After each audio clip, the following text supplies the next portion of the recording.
আজ আমি দারুণ স্বাদের মচমচে রসালো জিলাপি তৈরি করে দেখাবো। এর স্বাদ ঠিক দোকানের জিলাপির মতো, আর লাগে মাত্র 2 কাপ ময়দা। কম সময়ে ঘরে জিলাপি তৈরি করতে পুরো রেসিপিটি দেখুন না টেনে। আসসালামু আলাইকুম, আপনারা দেখছেন আইরিন হোম কিচেন। আজকে আমার রেসিপি মচমচে রসালো জিলাপি। প্রথমে নিয়ে নিলাম একটি বল, আর তার জন্য নিয়ে নিচ্ছি 2 কাপ ময়দা।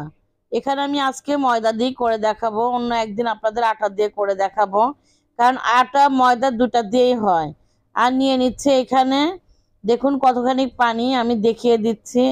পানিটা আমি একবারে দিব না, প্রথমে 1 কাপ দিয়ে দিলাম, আর 1 কাপের 3 ভাগ আমি পানি নিয়ে নিলাম, মানে 1/3 কাপ। এই মুহূর্তে আমি পানিটা সাইড করে রাখছি, পরে আস্তে আস্তে দিয়ে তারপর দেখাবো। এখন আমি হাতটা দিয়ে করে নিচ্ছি। আর দেখুন জিলাপিটার ডোরটা কিভাবে মাখাচ্ছি, এভাবে অল্প অল্প পানি দিয়ে তারপর মাখাতে হবে, একবারে পানি দেওয়া যাবে না। দেখুন আমি পুরো পানিটাই লেগে গেছে। এখানে দিয়ে দিলাম 1/2 চামচ বেকিং পাউডার, আর দিয়ে দিচ্ছি সাইট্রিক অ্যাসিড। এটা যে কোনো মুদির দোকানে একটু খোঁজ করলেই কিন্তু পেয়ে যেতে পারেন।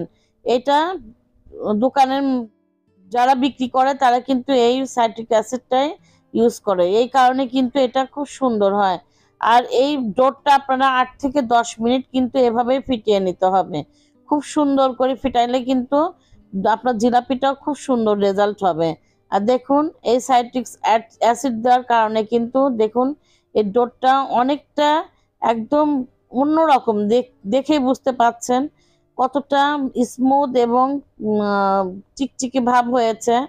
আর এভাবে করে আমি কিন্তু সময় ধরে মাখিয়ে নেব, এই কাজটা একটু কষ্টকর, তাছাড়া কিন্তু জিলাপি বানানো কোনো কষ্ট নেই। আমি দেখুন একটা পানির বোতল নিয়ে নিলাম, যে কোনো নর্মাল পানির বোতল আপনারা নিয়ে নিতে পারেন, একটু নরম হলে বেশি ভালো হয়। আর এই কাগে আমি একটু দেখুন এভাবে করে ছিদ্র করে নিয়েছি। একটা লোহার জিনিস চুলার উপর দিলেই কিন্তু এটা খুব সুন্দরভাবে ছিদ্র হয়ে যায়। এভাবে করে আমি ডোরটা ঢেলে নিলাম, খুব ইজিলি কিন্তু ডোরটা বোতলের মধ্যে চলে যাবে। দেখুন কারণ সাইট্রিক অ্যাসিড দেওয়ার কারণে কিন্তু এই ডোরটা একদম পড়ে টরে যাবে না, খুব সুন্দরভাবে একভাবে পড়ে যাচ্ছে, দেখে বুঝতে পারছেন। আমি সবগুলো একবারে ঢেলে নিলাম, নিয়ে চলে যাব চুলার কাছে। এখন আমি একটি ফ্রাই প্যান নিয়ে নিলাম, আর প্রথমে আমি শিরাটা তৈরি করে নিব। তার জন্য নিয়ে নিতে হবে 3 কাপ চিনি। আমি এখানে কিন্তু আগে থেকে করে রাখা শিরা ছিল, সেই শিরাটা দিয়ে দিলাম, আর 1 কাপ চিনি দিয়ে দিলাম। ভয়ের কোনো কারণ নেই, আপনাদের কতখানি চিনি এবং কতখানি পানি লাগবে আমি বুঝিয়ে দিচ্ছি। এই শিরা দিয়ে আমি কিন্তু একটি রেসিপি করেছি, নষ্ট দুধের রসমালাই, আমি এটা ডেসক্রিপশনে দিয়ে দিব, আপনারা চাইলে দেখে নিতে পারেন। আর 3 কাপ চিনির জন্য কিন্তু 1.5 কাপ পানি দিলেই যথেষ্ট, এর বেশি দেওয়া যাবে না।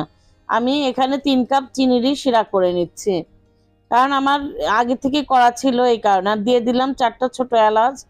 আর এখানে আমি সুন্দর করে এই চিনিগুলা মেল্ট করে নিব, দেখুন। আর এই জিলাপির জন্য শিরা একটু বেশি হলেই কিন্তু জিলাপিটা খুব সুন্দর হয়, এই কারণে চেষ্টা করবেন জিলাপিটা একটু শিরাটা বেশি করে নেওয়ার। আর শিরাটা থেকে গেলে কোনো সমস্যা নেই, অন্য কিছু দিয়ে খেয়ে নিতে পারবেন। আমি দেখুন এভাবে করে আস্তে আস্তে জাল করে চিনিটা গলিয়ে নিব। আর এখানে দিয়ে দিলাম আমি 1 চায়ের চামচ ভিনেগার। আপনারা চাইলে এখানে লেবুর রস দিতে পারেন, আমি ভিনেগারটাই দিয়ে দিলাম, তাহলে চিনিটা ক্রিস্পি হবে না, রসটা খুব সুন্দর থাকবে। আর এখানে দিয়ে দিচ্ছি একটু ফুড কালার, জর্দার রং। আপনারা চাইলে স্কিপ করতে পারেন, কিন্তু জিলাপি কিন্তু রং দিলে বেশি ভালো লাগে দেখতে, খেতেও ভালো লাগবে, এই কারণে আমি রংটা দিয়ে দিলাম। আমি এই চিনির দানাটা উঠিয়ে ফেললাম, কারণ অনেক সময় লেগে যাচ্ছে, রসটা কমে যাবে। আমি এই পর্যায়ে আমার কিন্তু 2 থেকে 3 মিনিট পরে আমি চুলাটা বন্ধ করে দিয়েছি।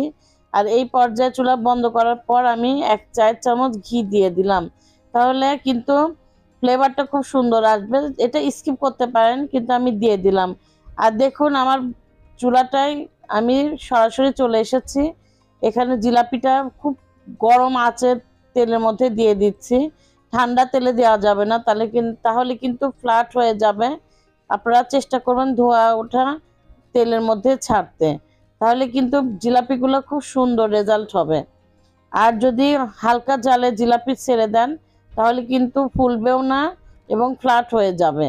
দেখুন এভাবে করে আমি একটি কাঠির সাহায্যে এভাবে নাড়া দিয়ে নিচ্ছি। এই জিলাপিটা ভাজতে কিন্তু খুব যে একটা বেশি সময় তাও লাগে না। এভাবে করে আমি এপাট ওপাট সুন্দর কালার করে ভেজে নিব। আর এই দেখেই বুঝতে পাচ্ছেন কতটা সুন্দর এখনই লাগতেছে। যখন শিরায় ডুবাবো তখন তো আরো সুন্দর হবে। এ পর্যন্ত যদি আপনাদের কোনো কিছু ভালো লেগে থাকে তো অবশ্যই একটি লাইক, সাবস্ক্রাইব করে আমার পাশেই থাকবেন। রেসিপিটা কেমন লেগেছে অবশ্যই কমেন্ট করে জানাবেন। আর আমি তেলের পরিমাণটা কিন্তু বলে দেইনি, ভুলে গেছিলাম। এই পর্যায়ে বলে দিচ্ছি, দেখুন তেল এমন ভাবে দিতে হবে 1 ইঞ্চির উপরে থাকলেই হবে। দেখুন তেলটা কেমন দেখেই বুঝতে পাচ্ছেন। ঠিক এভাবে করে তেলটা দিয়ে দিবেন। আর জিলাপি ভাজার সময় সবসময় ফ্ল্যাট তাওয়া নেওয়ার চেষ্টা করবেন, তাহলে কিন্তু একবারে কয়েকটি ভাজা হয়ে যাবে। আর কড়াইতে নিলে কিন্তু একটা বা দুইটা সময় লেগে যাবে। আমার এক ব্যাচ ভাজা শেষ।